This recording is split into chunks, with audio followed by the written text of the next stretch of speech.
I'm Ryan Getzlaf. You're listening to Missin Curfew. Welcome back to a fresh episode of Missin Curfew Up Dog Mondays. Interview Mondays. This one better than the other one. Yeah. What color is that shirt? Salmon?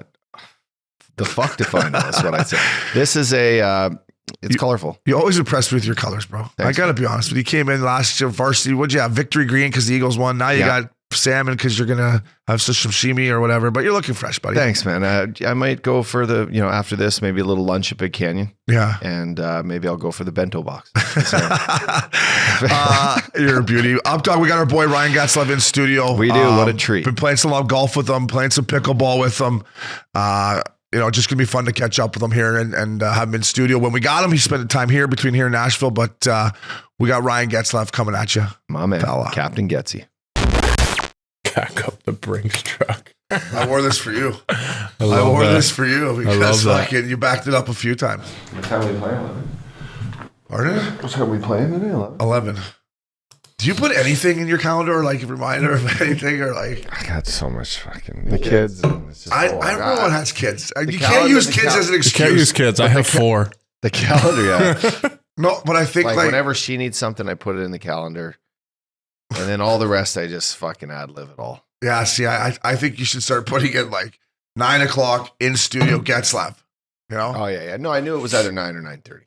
That's 30, right? That's 30 minutes. That's 30 minutes. That's 30-minute window. 30-minute window. It's nice to know you really value my time. But I knew I'd text you around 8:15 and just figure out which one it was.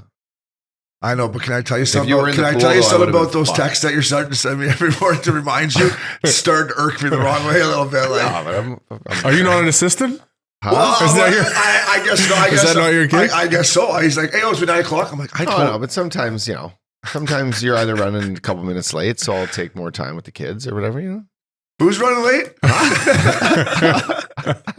Who's running late, boys? Who's running late? Oh, we're gonna have a little marriage counseling session here, boy. I got enough of that. I'm kind of a counselor here. Right? No, I'm giving you a hard time, though. I'm giving you a hard time. I keep pushing them off. Yeah, I mean, I think we should just keep rolling right into this thing, right? Yeah. In studio, our boy Ryan Getzy. Getzy, thanks for joining us here, buddy. This is the first time you've seen Hall Pass, right? It is. You guys have upgraded a little bit. Yeah, we had you at Action Park. Yep. Where we had no idea what we were doing at that time. Now we have. We just knew we were drinking. Yeah, we drank a lot back then. Did we drink when you had John the first time? We did, yes. Yeah. 9 a.m. You brought the Sprinter van for us. I was kind of wondering when that was going to happen. Well, is the bar closed here? Yeah. Are we professional now? Yeah, there isn't a Coors Light fridge here, though. No, like Collins had. If you would have caught us what the hell is Al doing? If you would have caught us a couple months ago, we might have been able to get you some beers. Unfortunately, here at Missin Curfew, much like everyone else, it's cutting cost time. Yeah, there's a lot of weed around here. Our guy Binger back there, he rolls joints as he does all the. Oh, there you go. All the notes for the. Well, then I'll fall asleep here at the table. So we don't want to get there. We can get you an edible. Oh yeah. Again, that'll put me asleep here. So let's just maybe. We do often joke a lot here at Missin Curfew about the Getzlaf Special with the coffee and Baileys. Now, is that a consistent thing still going on at the Getzlaf residence? That is a consistent thing. Yeah, there you go. My dad does it. It's been religion for my dad for years. So tough on the guts, so gets the bubble guts going. You got to get used to that kind of dairy mix in the morning. Yeah. Hopefully you're not lactose intolerant. Does it clean you out though? Helps you going? Gets you going like that colon broom, bud. Yeah, I was using that for a bit. You ever heard of this stuff? The old colon broom? No. Lupo got me onto it. Oh yeah? It's a little natural fiber. Tastes like strawberries. Mix it in a glass of water. Make sure you drink 2 more waters after. Massive case of dry mouth. Yeah. Wow. Yeah, no, I haven't got that. I don't need any help, though. I don't know how this is a tough way to start it. I don't need any help in the morning, though. I just have my coffee, and it's like, look out. Coffee is, I don't know if it's the coffee or the Baileys, but starts the day right. How many do you have? Just a couple or one little? Usually 2. Usually 2. What about when what about when you played? Did you, sorry to cut you off. No, you're good. Talking. Two Baileys and coffees in the morning? Well, he's 6'4". Look at him. Yeah, no. That's when I get up early. That's so about right. Like I'm up at, 6 a.m., 6:30. Let me ask you this though for you guys. Was the deuce at home before the rink or at the rink when you got there? Like in the morning? The rink. ever. Do you remember how stinky? Fuck that single ply. This is a terrible way to start a show, by the way. Listen, do you remember how stinky at the old fucking, what was it called? Anaheim Ice Oh Bud. my God. There was just two. You were basically in a square cement room. So yeah, and there was like, there was the shitter, then the main room, and then the trainer's room, and it was just right there. And it was just like, you walk in the morning, like, morning, fellas, like, oh. It was kind of like prison. We were like, the only difference was we had a door on it. Yeah. But even at prison, they give you the double ply toilet paper. Yeah. At the National League, like I was always an advocate for the triple ply, the aloe on there. Well, of course. You got that soft skin, hey? Yeah, but sometimes you sit on there. Sometimes you're like, I don't need to tape my stick. I'm just going to stay on this thing for a while. There you go. I would say there's not a whole lot of 2-ply going through much NHL rooms. I mean, I was a suitcase wherever I went. I mean, Nashville, definitely there was not 2-ply there. I think I even talked to the trainers like, boys, come on here. Right? Let's get her started here, You're man. coming in with your own whack. Just placing Costco orders. Charmin over the shoulder. Hey, boys, morning here. Throw that at the shitter for the boys. But speaking of old Anaheim Ice, Getzlaf, I went to a Ducks game and there's a new little club down there that Loomis hooked me up with. That was there when you were your last couple of years? No. Just opened this season. So have you seen it? Yeah, the Impact Club. Sick. Yeah, it's nice. Makes nice. it a lot of fun. They're really creating an impact on the squad. Well, I mean, at least it's something you can go there. Great for the fans. Yeah. Like Nashville's is all time. Have you been to Nashville's underneath? You were there in the playoffs. Yeah. They built out that whole underneath the thing is a club. Bridgestone Club or something. It's awesome. Yeah, it's players nice because they can go down and watch the guys walk out and stuff. The guys walk right through it onto the ice, so it's kind of good. TV's like 40 by 20. Yeah. It's a massive TV with a big bar. Waitresses. Good for the players too, right? I mean, After the game, it's great. Well, just the one game I went to, I just was keep my eye on Zegras walking through there, right? And there's girls up there, and he's just looking. I'm like, this is probably even easier for these. Sound like Z. Yeah, that's probably even easier for these kids nowadays. But I thought it was a nice touch by the Ducks, just trying to I don't know. One thing about the Ducks, I think they try to do as much as they can with PR and social media, and they're trying to make it more of a better environment there. Besides the product on the ice, they are, and then the building experience has been better this year. Yeah. From the music, everything. So they've been definitely trying to upgrade that stuff and get back and where we want to be. Yeah. So I'm sure some fans are listening. What exactly is your role right now? You're just going to games and hanging out and doing stuff on that side of the business with the Ducks? Yeah. What are you doing? Tell the fans what you're doing. Not as much as I wanted. But, this is it's been kind of a learning year. Getting out of the game and trying to feel my way around that kind of world and the corporate world and stuff. So I've been at some games and I try to make it as much as I can when I'm not, busy with my kids, but family's been able to go to a few games and watch the boys and try to help out in that way. Is there a lane that you'd like to kind of be in for as far as the business fucking side fast of it? lane like the up dog? You want to be in the fast lane with the up dog? He always used to tell me to slow down. Yeah. He'd be Uppy looking used to at go me as fast across. as he He's could. on the bench. Fucking Uppy, slow down over here. You're gonna hurt somebody. Rick, so Uppy wanted to play on the Olympic size ice.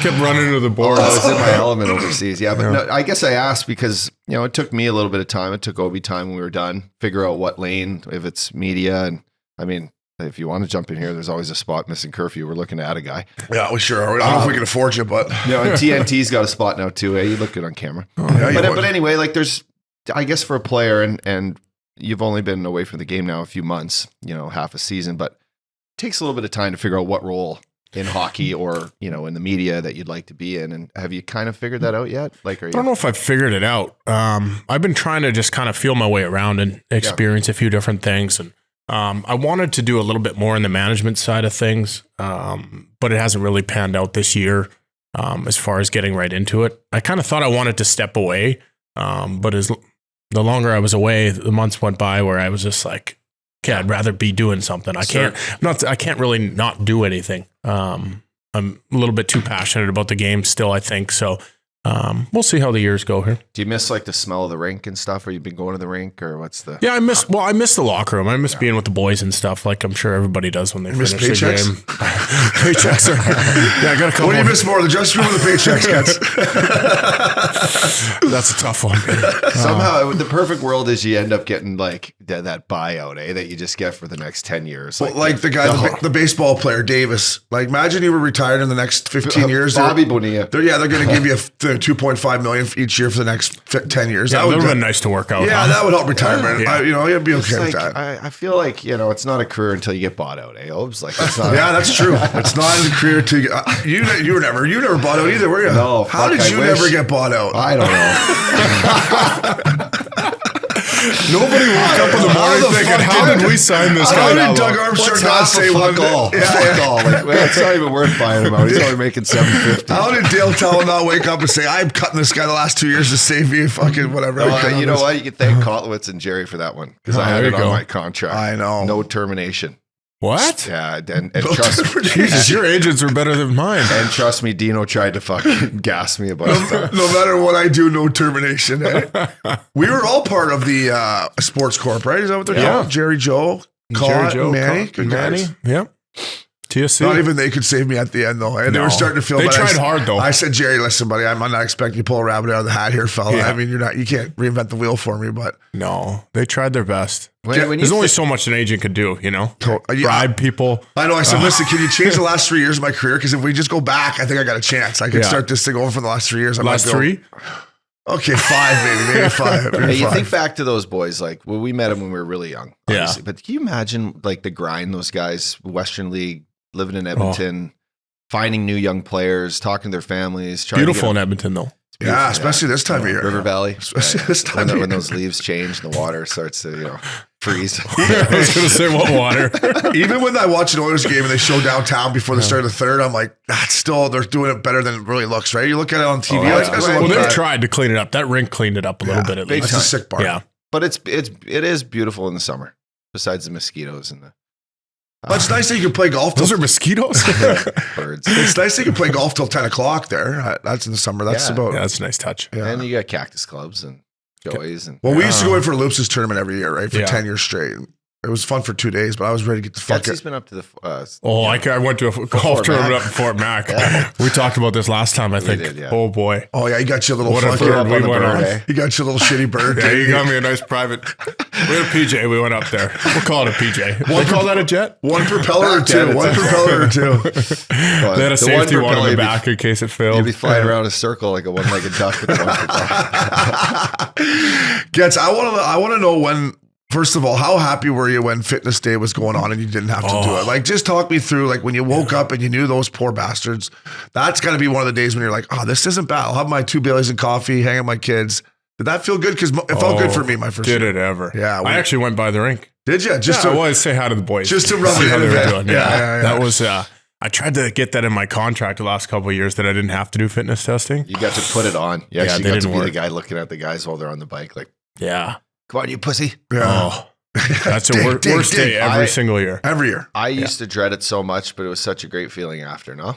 Yeah, after it was all right. It didn't feel very good. I was trying not to puke. Besides your hips and your my hips were sore. Talk about the feeling. The feeling was insane. You're like, I only worked out all summer just for this stupid day. Stupid day. And now I got to get through camp, but at least we get to... I had to starve myself for 3 weeks for that day too. So I would go eat after. I was like, oh fuck, that's good. Straight to Hooters for wings. Yeah. The next day I weigh in at 232. Next day come in 239. They're like, what happened? I'm like, I had dinner. I just had dinner. I just had dinner. But haven't eaten in 2 weeks. The worst is you got to get up and give the blood in the morning. And then you're walking around. And remember the thing that used to drip in your eye? Oh yeah. And then you're fucking blind from that. And they're like, you want the STD test? You're like, fuck, do I really want it? Yeah, I guess I better throw it in there. You're sitting there scratching your head. Do I really want to know? You know what I'm talking about. I wouldn't check that box.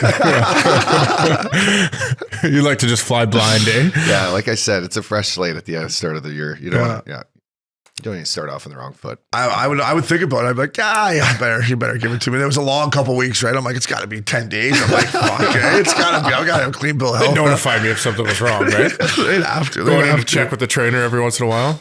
Did they contact you? Hey, was you hear anything about that STD test? You guys hear anything about that? No, you didn't say that. You said, "Did you hear anything about my blood work?" Yeah, boys, what's get the blood work back here? What's going on here? Fuck, I feel a little run down. Getzy, when do you think it hit you? Like, I mean, for me, I went over and played in Europe. You know, I was just hanging on by a thread, and finally I just looked at myself and said, but you can strong thread. Yeah, I was a fucking thread. You know what? Hopefully you were standing on it. Cable. You knew what I knew I was done, boys. I was in the playoffs in Austria, and I was taping my own groin. I was putting my own groin thing on, and I'm like to my D partner, what was his name? Can't remember. I'm like, hang on to that while I put this tape on here, and I'm like, the fuck am I doing? It's over. The tensor bandage. You know, like through the thing. Can we get another guy over here? Oh man. But for you, like you can still play. Like you're playing at a high level for a lot of the year last year. When did you know? Was it a couple months in the season? We're like, wow, this I'm no longer throwing backhand sauce around out there. Well, no, I was still doing that. I just noticed that they were getting picked off more. No. You know what? Going into we had that COVID year that was miserable. And, and all the stuff at the trade deadline that year, I kind of was envisioning retiring in Anaheim at that point, but then we thought about the trade, blah, blah, blah, and ended up staying, went into the next season basically knowing in my heart that was going to be my last year. Yeah. So you knew going in kind of. I did. I was just kind of ready at that point. I knew that, throughout my career, going into the NHL, all that stuff, I always kind of wanted to just be able to go out on my own terms. Yeah. I didn't know what that looked like. But last year was kind of, obviously I would have loved to make the playoffs and go on a little bit of a run, but at least I was able to kind of go out on my terms, celebrate with the fans, all that kind of stuff. The organization did an unbelievable job at facilitating all of that for me. Yeah, it was special. We were there. I was drunk as a skunk in the suite. Yeah, you were. Talk about backhand fucking behind the back pass. I bet you guys too. And you guys came out just buzzing 2-0. I'm like, here we go. And then the Blues kind of turned it up a bit. Yeah. But you had a sick dish tender off. Yeah, that was fitting. But speaking of the COVID year, I knew it was hard on you. I was texting with you a little bit. But for me, as a fan, I enjoyed it. Oh, yeah? I was texting Uppy in loops and be like, boys, you got to turn it on. Getzlaf's fighting every game. Oh, yeah. You were fighting every fucking game. I was like, and you've always had that in you. But to me, I was like, look at this guy. Like, you're frustrated. That was just a natural reaction for you. You're like, fuck it, I'm going to go out and start chucking him, which I love. I mean, part of it was probably being grouchy. Another part of it was, we kind of had that team that we had young kids and stuff. So, a lot of times we didn't have that fighter in the lineup anymore. So I still believe in that old school kind of mentality of taking care of the young players and showing them, that they can go out and play. Yeah. Some of that's missing a little bit now. But at the time that was kind of always my mentality when, if Terrors or any of those guys were getting after, it was like looking after Perry when we were younger. Yeah, except Perry started a lot more of it then. Did you hear what John Cooper said about Perez? It was great. They asked him, how long do you think he can play? And John Cooper said, how long do worms live? I heard that. I was like, that's a great answer, Coop. That's a great answer. Yeah, he doesn't want to stop, does he? Yeah. No chance. No. He loves it, eh? He's got when you get the fire and you're winning, it's like it's probably just like that fuel that you need, right? Yeah, I can imagine. I mean, they have an organization too that's extremely successful. Yeah. And going to the rink and you're every day around is champions, awesome. right? You're around champs the whole time. You're not like the only champ. Yeah. You know what I mean? Like you're kind of like, everyone walks the same way, the swagger, and you're like, fuck, well, why would I ever give this up if my body can handle it? Yeah, I don't know. He loves going to the net and getting greasy, right? So as long as he can continue to do that, and now he's not getting cross-checked, so he's probably like, fuck, I can keep this going, right? Oh, he loves it. Yeah, he's like, no one's touching me. He's like, nobody's hitting me. Back when he first came in, probably uncomfortable. Now he's like, I'll go here and just tip these pucks in, but goes and cross-checks the goalie just to see what happens. No, they do have a good. I mean, we took him golfing at Big Canyon. Remember earlier in the year, boys? Like, obviously you won a championship, so you know what it's all about. But you can tell that they have that chemistry and they like being around each other and. They crush beers every other game when someone has a new record. Every year you turn on the game. Yeah, it's a nice touch. Right? Someone gets a silver stick here, silver stick there. They're like, let's go. Yeah. So Getzy, you've been watching some hockey. Now that you're retired, kind of the perks is you can put some of that hard-earned money on it. And our sponsor here is DraftKings. Me and the Up Dog Week bet. I've been getting my ass kicked. And you came in and you had some advice for the boys early. What was it? Bet the over. He looks at us, he goes, boys, this hockey betting thing's easy. Just bet the overs. We got new sauce hockey shirts. Bet the overs. Yeah, bet the overs. Yeah, there we go. Bet the overs. Getzy, babe. We'll fire you a t-shirt. There you go. What do you think about the game right now when you're watching it? I mean, it's fast, obviously, but there's a lot of room out there to make plays. And to me, it's just like the mistakes, even you, when you came in the league, like you were held to a standard as a young guy, as a first rounder, that if you made a mistake, well, fuck, they sent you to the minors for a month where we were playing video games every day. But like, Tiger Woods on your couch. When you watch some of these young guys make mistakes and continue to get run out there, are you just like, it's new hockey, or does it piss you off a bit? No, it's hard. I mean, that's such a balance now. The kids can't, like, you know, if Randy was there and talked to some of these young guys the way he talked to us, and it would just bury him. So it's kind of like it's a different mentality. And that's one thing I've noticed so much over the years. Even how I was leading had to change. That was kind of the whole thing with it, is the way you talk to the players, the way you help them is just different. Yeah. So I think part of me would like to see a little more accountability when it comes to that stuff. But you know, it's the way the game is right now. I would just like, when a guy makes his third mistake, to maybe just miss one shift. I have a sit there, but that's the third time you've turned her over. Just sit here for 5 minutes and just think about the fuck you were doing. It's not about, I mean, even the kid should want to stay there. He's like, you know what? I don't have it tonight, coach. That's funny you say that, because some nights I'd make a couple mistakes. I'm like, that's it for me. They're like, oh, Brian, you're back. I'm like, guys, running me back out there again, huh? Well, I fucking turn another one over. Like, I gotta be done now. I'm like, please, it's just, let me take my chin strap off. Seriously. That reminds me of when a couple years ago when Bruce was coaching, and Bruce. we went into that. We went into overtime. I had the one year where I just kept turning the puck over in overtime. Oh boy! And it got to the point where I just didn't know how to stop it. Bruce was like, "I can't put you out there in overtime." I'm like, "I don't blame you." Yeah. You're like, well, what took so long, Bruce? Yeah. I didn't even have an argument for him. Normally, I'd be pissed off. Like, what are you talking about? You need to put me out there. Yeah. I was just like, I can't blame you. Yeah. You're like, I'll sit right here. Yeah. Poor Bruce, Getzy? Yeah. Let me ask you what you remember about like having Bruce here, because it was such a different coach than what you guys had. Yeah. We went from polar opposites basically. But you know, Bruce he's a great guy, unbelievable, caring man that absolutely cares about his players every step of the way, and that's why he gets the players to do what they do.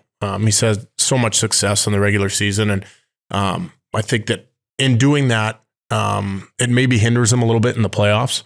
When things need to get hard a little bit, I think that Bruce has an ability to really care about his players, make sure that they're good, make sure they're okay, which enables you to feel comfortable at the rink, no matter what the situation is. Do you think age should be a factor for coaches right now? Like, you know, these kids are young. We just talked about different kids. Yeah. Do you think like a guy going into his 70s, should be maybe like step aside? And I'm just saying, it could be anyone. I'm not just talking about Bruce, but is like hockey now, like you need to be, within 20 years of understanding how these kids are? Or do you think like a guy that's old, like a Hitchcock, or these He's on Hitchy, huh? Hitchy's not coming back. If Hitch goes back, I'm fucking. Like he tried. Hitchy's not coming back. Check the internet. Make sure Hitchy's not coming back. He tried at Edmonton, and Draisaitl was like, "Fuck this." Yeah, you know what I mean. But like, Draisaitl said there's not enough room on the bench for him. I don't think in today's age, like a 50-year-old gap between your 22-year-old stars and a 70-year-old guy. I just think that age.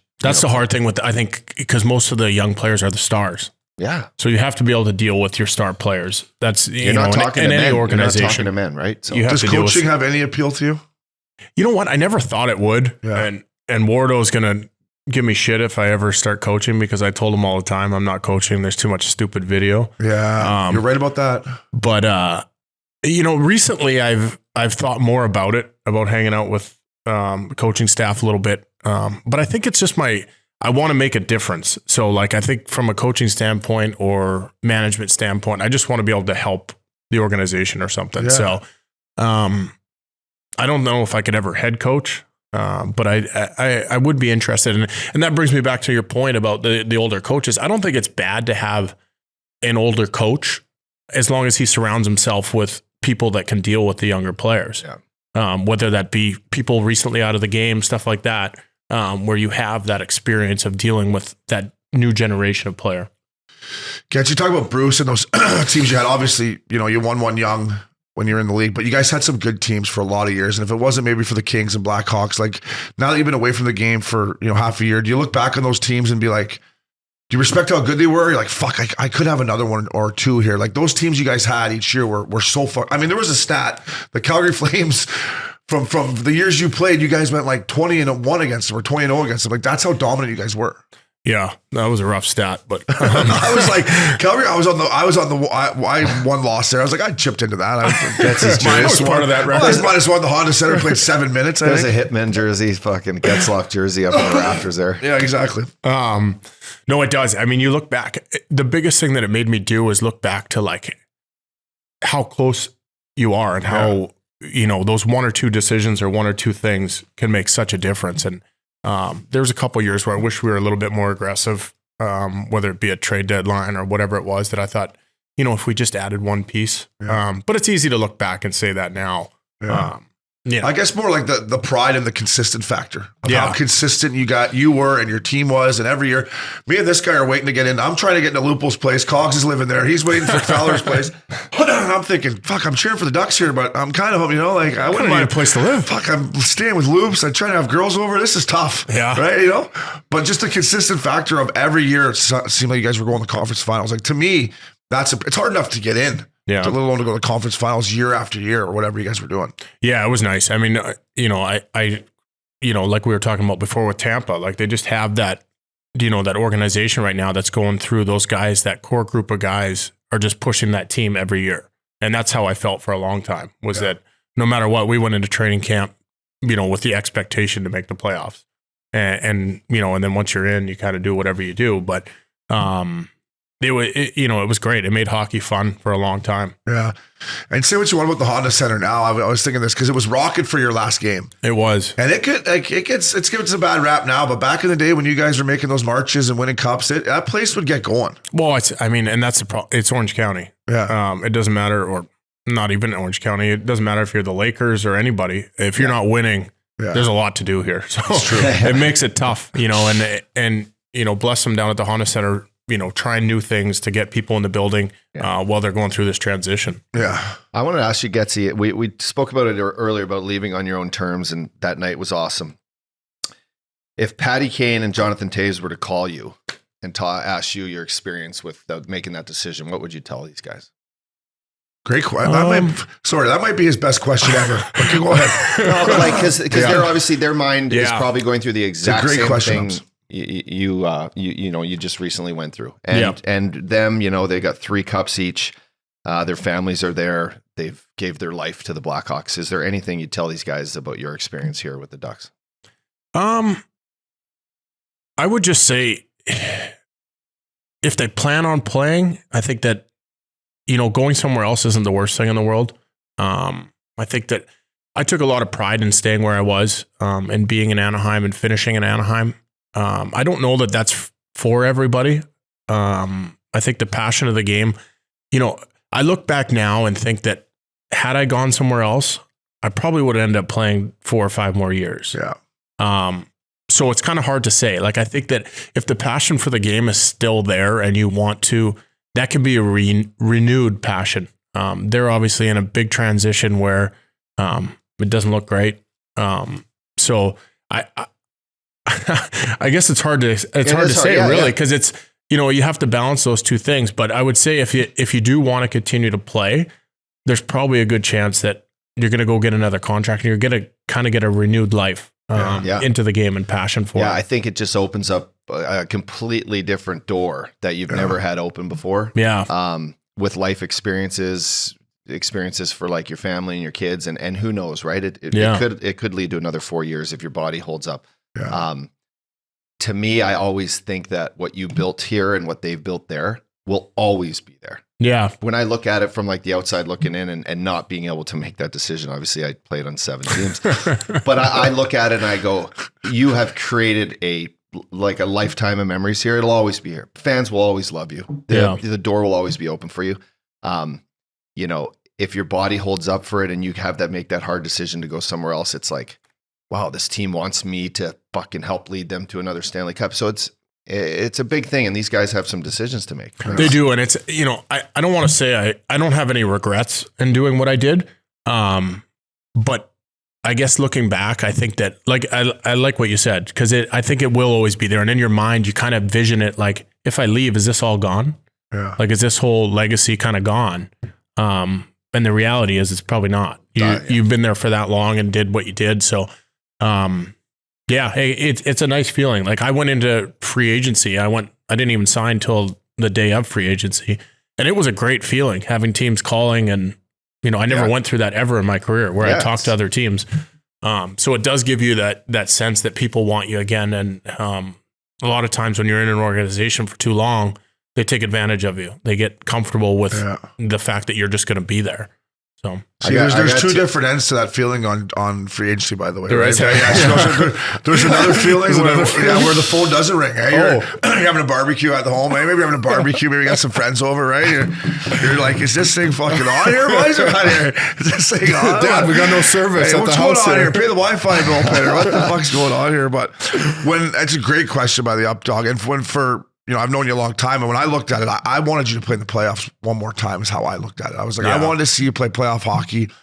You're at your best there. You're at your best when you represented, our country of Canada. And to me, I was like, Getzy, get out there and fucking give her one more, slash a couple guys, whack a couple guys, because that's what it brought to me as a fan and a friend. That's what I wanted to see. But, you made I think you made a great decision. And being there the last night and witnessing it, it was great. I don't know if it was all the Crown Royal, but it was great. I think he can get back in shape and maybe get back in. He's still not out of shape. But I don't think he's out of shape. Well, I got to see him hit a driver. Well, for my game.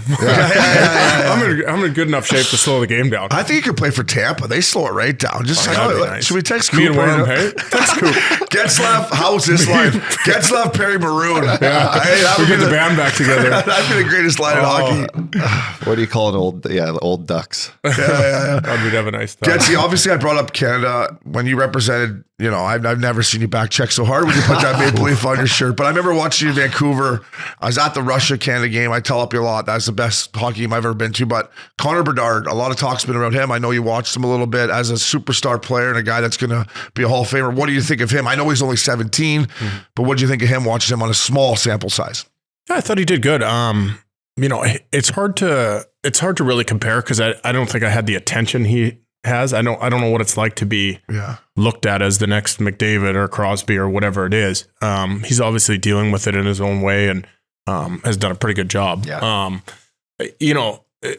The game is so different. So that's, looking at players now is so much different than I would have looked at him 15 years ago. 15 years ago, I would have said, hey, he's too small. He's probably going to get killed out there. Totally. He gets to the NHL and play with men. It's a different game. But the way the NHL's set up now, I think he can go on to have a great career and be very successful in the way he plays. And, his attention to detail with the puck is incredible. So. Yeah.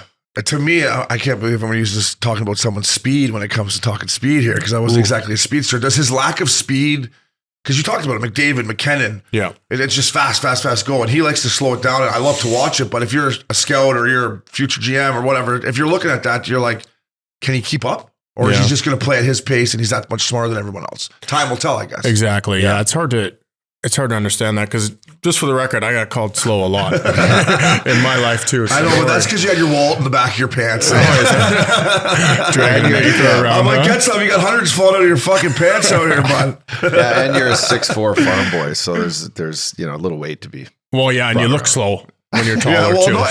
But you played the game at your pace, which I loved about you. And I mean, the favorite thing about you is you're always low and slow in the middle. Fuck, I love that about you. Just give it to Getzy, but he kind of plays a similar style, right? He slows it down, and but I think he still has the speed that he needs, to break things open down the wing and stuff like that. With the Getzy GM goggles on, would you invest right now for a lifetime of having him on your team? Connor McDavid moving forward at 28 or Connor Bedard right now at 18 moving forward with your team? Oh, wow. Like, so you got Connor. You got Connor. When you got that cup, you're coming out with some good ones today, fella. You got coffee and Bailey's this morning. That's why he's buzzing. You're hired. I've never seen him motivated like this. You're fucking hired. He's going to be a GM here. Or trying to get a job. He's trying to get a job out of you. But you got an 18-year-old kid, and if you scouted him right with your team, you know like what he's where his ceiling is. Yeah. Connor McDavid is obviously the best player to probably ever put on skates. He still has another 10 years of his play. Yeah. But who would you like? Who would you pick? I'm kind of at the belief that I would take Connor McDavid. The best player right now. Yeah, me too. I don't, because no matter what you scouted, no matter what you did, you've never seen him play in an NHL game. And so I would take the proven guy over the future any day of the week. And I think, and you know this better than me because you're a great PP guy. When I watch Bedard play the power play right now, I'm like, this guy's going to come in and make an impact right away on the power play. Like the way he can seam it and walks and the way he releases it.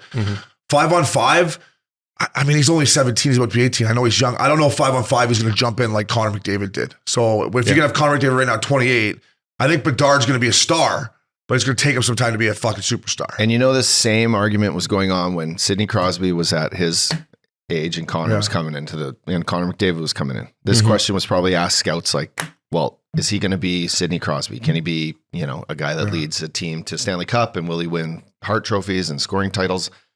Because even Connor, like when Connor came in, he still had a lot to learn. Yeah. I mean, his skill level and his talent was always there. Yeah. And he had the talent to kind of dominate a game. But he only dominated the game when he had the puck. So he spent a long time. Yeah, that's a good point. Figuring out how to dominate the game altogether. Yeah. So that's part of it too. Like if you would have said that back then, I would have taken Crosby. Yeah. I know. Because Sid, again, is proven winner, but Sid at that time too was proven to understand how to play both ends of the rink and lead a team in that direction. Because that's hard. It's not easy to be the star player if you are just an offensive threat. Because it's hard for guys to follow that all the time. Do you think there's a great point? I would have taken Crosby over McDavid up to 3 years ago. 3 years ago, if you would have asked me who's going to win you a mug, I would have said I'll take 87 down the pipe. Yeah, because that's the goal. Yeah, it's not. I would take 87. His best 200-foot player, and McDavid was still flying back then. But now it's like when I watch him play, I'm just like, what is going on out there? To me, it's just who do you think's been in his ear this year to shoot more? Because he's obviously taken a step he's obviously going, fuck you, fuck everyone. I'm going to score the most goals. Fuck you. You're cool. Fuck you. I'm out. Guys, and I don't know, Getzy, you remember this when Sid started to shoot the puck. It was like he was a whole different player. And I'm sure you had some coaches that were like, Getzy, I know you love to pass, but if you shoot now, you're going to score 50. Some coaches. Who's in Connor's ear this year? Because he's shooting the puck way more. He's got 40 goals and 48 games. Crazy. How are you? But he's on a mission. Is it something that he's done himself, you think? Or does he have like someone in his head? I don't know. I don't know him well enough to understand who's in his head or who's talking to him. I think their staff obviously has been, trying to make adjustments to his game because it's hard to imagine having the best player in the world and not having the playoff success that they want. Yeah. So, and I think that's part of growing as a star player is understanding like, hey, what's going to get us over the hump, not me over the hump. Cause he's going to put up 100+ points every year. That's so maybe shooting more. So maybe it's like, it gets them to the next level or it even just shows like I had, Bob told me a couple times, I had different coaches. Dallas told me, at some point, Dally wanted me to shoot more. And not for the fact that I was going to score more, but just for the fact that it would show the other guys that we need to do something different or we need to do that. So, you'd have had a nice wrist or you did. It's a great question about the shooting. It out once in a while. And I want to give a shout out to Pat O'Brien Pitter here because he's been dying for me to bring this up on the pod and I haven't had a chance. He seems to think on this that Gretzky told him. Oh, really? He thinks Gretzky, man, and Pitter has no... Does Pitter have an with Gretzky that I don't know if Pitter's playing the Grove with Greta or not, but Pitter seems to think that Wayne pulled him aside and said, you should shoot more. Yeah. I think it's more along the lines of what you said. Crosby did it at one point. I think star players just say, okay, I got to get better at this. Now he wants to shoot the puck. They don't get better at something else. And like, you see how fired up he got when he scored his 40th? Like he celebrates, but like you can see he got 40 the other night and it was like, he was just going, like, I'm not stopping. I see this passion. He is on a mission right now. Getzy, I said this to Top Dog on our podcast this week, and we all agree with what McDavid's doing. The ice is unbelievable. But after the game last week, it's Tampa, Edmonton on ESPN. Connor comes on with Scott Van Pelt, and I'm sitting. All right, here's the greatest player to maybe ever lace him up. We're trying to sell our game, and he doesn't give Scott Van Pelt anything. Like, is there a way that we can brand our game better down here? Like, I know Connor McDavid is not the most outgoing person, but is it his responsibility as a star in the face of the game to try to be better? Or is it just tough? It's tough. You can't force that stuff. Yeah. It's not going to come across great if he's out there all of a sudden trying to be someone he's not. That's the hard part. I completely understand that because I can go on and talk, but I'm not charismatic in the fact that I'm going to bury someone or I'm going to, light up the headlines with some sort of quote. So, that's part of it. It's just not in his nature, I guess, to do that. So, and it doesn't always have to be the number one star that does that. I lead that back to when we first came in the league and Scott Neidermeyer was a captain. Norm. Good guy. Yeah, great guy. But Rob Neidermeyer, good guy too. Average guy. But Scotty in our room, like people ask me all the time, like, is Scotty the leader of the locker room? And I was like, well, not really. Yeah. Scotty was just there. His presence was there. His presence was felt. But Scotty only talked, twice a year. Scotty's leadership was on the ice. Yeah, and then when he talks, you're like, oh shit. Yeah, you're like, fuck, well, we better listen. What happened here? Yeah, we better listen. But we had lots of other guys in that locker room that were the talkers, were the guys that, weren't the superstar on the team, but they had experience and they were able to kind of step to the forefront. So that's what I kind of attribute that to. Obviously, Connor has the stage and the presence because of his game. But it doesn't necessarily have to be him to sell the whole thing. Yeah. That dressing room of the year, you guys won it. Like I was there until a couple days before the deadline, but what a room, huh? Like we just had the veteran guys and granted we won. We won every fucking game, but we just like the young boys and that. But like when it was time to practice, we went out there and snapped it around. And then it was after practice started. But that room, I mean, you knew that it was something special in there. Right? Yeah. Well, because we come back from the bar every morning and tell the boys all the stories. Robbie Neidermeyer, he was a good chirper, wasn't he? God. He was a good chirper. He's like, nice suit, O'Brien. What's that, Hugo Boss? Yeah, I wore that in junior, bud. It hurt so bad because Robbie always chirped and he would say it so quietly. So it wasn't a show. He was just saying it for you. He'd come up to me and be like, hey, bud, peaks and valleys, bud. Peaks and valleys. Always. He's like, good game last night, bud. Peaks and valleys, bud. Peaks and valleys. The best Rob Neidermeyer story I ever told was Jiggy was... Did you hear this one? No, but they would go back and forth. They go back and forth so much, and I've never been so uncomfortable in my life. We're in the dressing room, and this was right at the time where Jiggy was Hiller was taking over for Jiggy a little bit. Yeah. And Hillsy was playing. He was starting that night, and Jiggy came in after warm up and started talking about the game. And Robbie just looked across the room and he said, "Hey, Jiggy, backups don't talk." I almost crawled into my stall underneath. I was so uncomfortable. He's the best chirper ever. But they had that relationship. So and then we would say to him, we'd be like, why you're there? We're like, yeah, hey, Rob, you're only in the league because you're brother. Hey, how's it feel to be in the league because you're brother, buddy? It's the greatest thing. Like the human clock killer, we call him. He's a good man. I guess he's up in BC farming. Yeah, he's just living in the bush. Yeah, he's hard to even get a hold of now. Good man. I love no cell service up there. No, I bet. It's nice to be able to call your big brother and say, "Hey, can we come win a cup?" Yeah, I know. Fuck it. Can I come play with you? Can I come play with you and just dump pucks out? Jersey won't take me, so can you come here? Yeah. In all seriousness, though, that third line of Paulson, him, and Moen was fucking money. Yeah, they were unbelievable. Money. Yeah.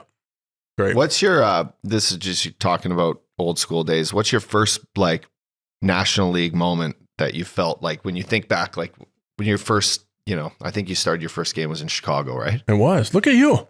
I remember that because I got a text. Hey, you got a text from Luke. I got a text from Luke. It wasn't exactly the madhouse back then either. What do you got in Chicago? I'm like, I got a couple good restaurants for you. Yeah. So what's your first, when you think back of your biggest early moment in the NHL, what do you think about? That first meal. Yeah, that first National League meal. Yeah, that National League meal where they handed you the credit card. Yeah. Shit. When you recommended that restaurant that first night. What a restaurant. You set the tone for his whole career up there with that restaurant. Yeah, that's a good one. Loops didn't do a lot for me in my career, but he did that. Yeah, sure he did. But no, I think that we had...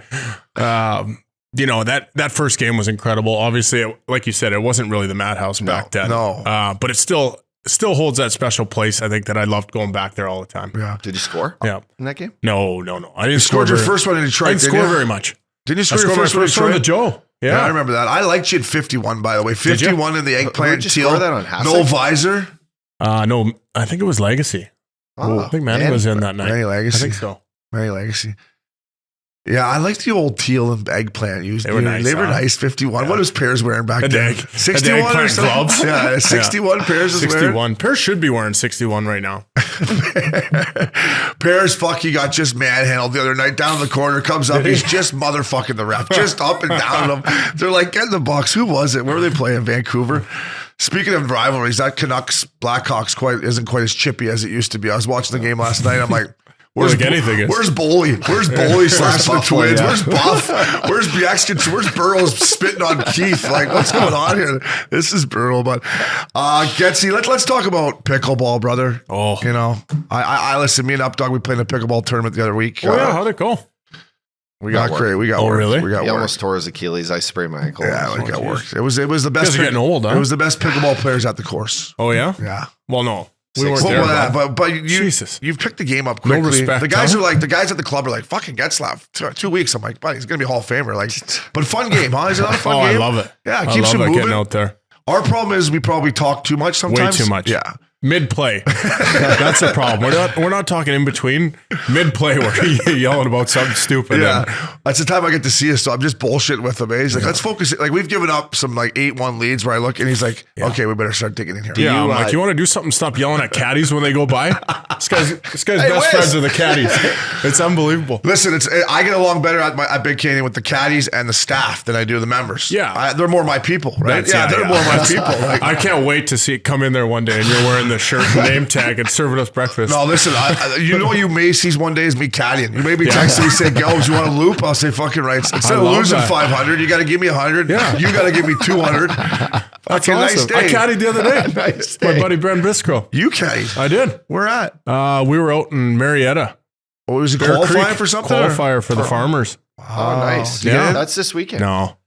We played in a hurricane though. You gave a couple bad reads, eh? Costed the fucking Farmers Open. Yeah, it was tough.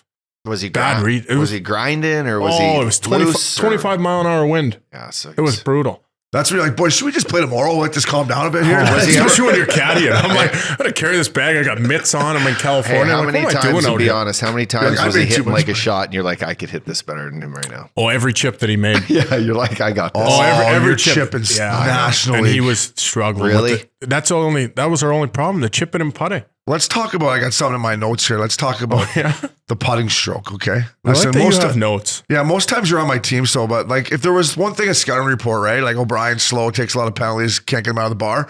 Yeah. Like for you, golf would be like hits a great driver, decent iron player, chips like a tour player. Putts like a blind man. You know what I mean? Like, that was in the report. That was the report, right? I think it's on there. Yeah, like putts like a blind man. Now you got this black putter that's just fucking buttery. Talk to me. What happened? Was it just tailor-made? Yeah. Casey. Happened. Casey. Tailor-made. Yeah, no, putting's all about confidence too. Totally. Why do you think this guy putts so well? He doesn't putt he thinks he's going to make everything. He picks him up for that's good. Oh, that's good. Reverse handicapper. No, it's no, it is. It's just been like when I went down to TaylorMade a few years ago.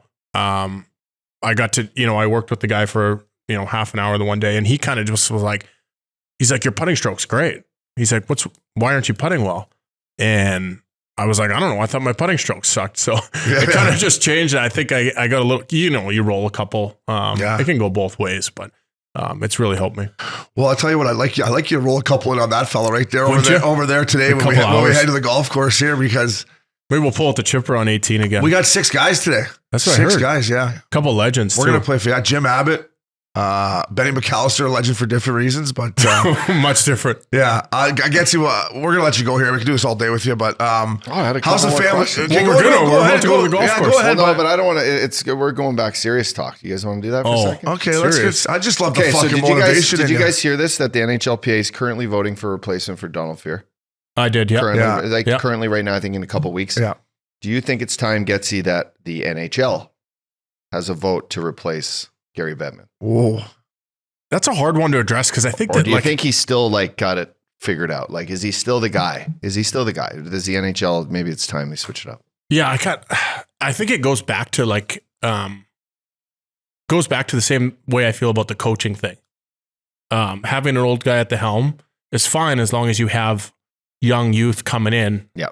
To kind of, address the issues that are surrounding the NHL now. Yeah. Because I think the economics and all that stuff, I don't know enough about it all to make a judgment on, but from what I understand, Gary's done a pretty good job. Yeah. So it's kind of hard to as long as you surround yourself, I feel like if you stay in an old school mentality right now, it's going to go the wrong way. Yeah. And I guess my point being is there's going to be a fresh new face to the NHLPA. And I think that's just great. I think at times it needs to just, roll over and change. And with that, maybe a new face to the NHL could really bring light to how to really expand. Yeah. Just two fresh faces with no history, no past to each other, but understanding that we still need some people that are executives to kind of help us make the decisions. But when he sit at the table face to face, there's two fresh guys. Yeah. I don't disagree with you there, especially with the game now.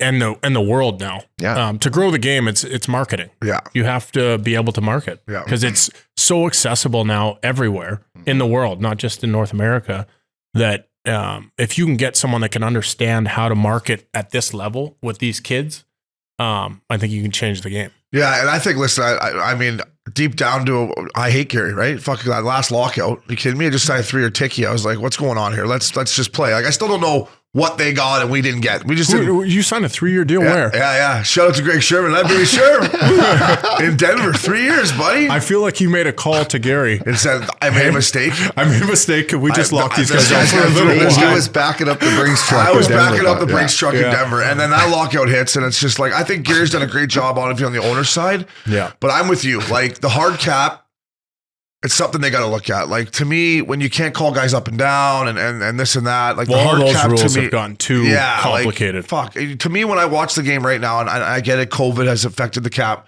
the fourth line and some teams on the third line. Yeah.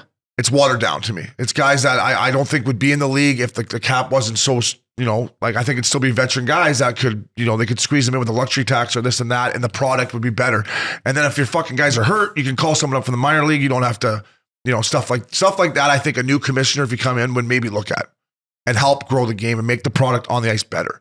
I mean, I think our superstars is as good as they've ever been. Yeah. Our muckers could be better. Yeah. Still provide that energy. A little character. A little muck. A little muck out there. But well, that's all. Yeah, that's it. Hey, Getzlaf, I want to thank you because when the coach says you put a game on film that you did it yourself, boys. I know you can play this way every night. I know you can play like this every day now. So he played his guts out. I love it. He put it tape to tape.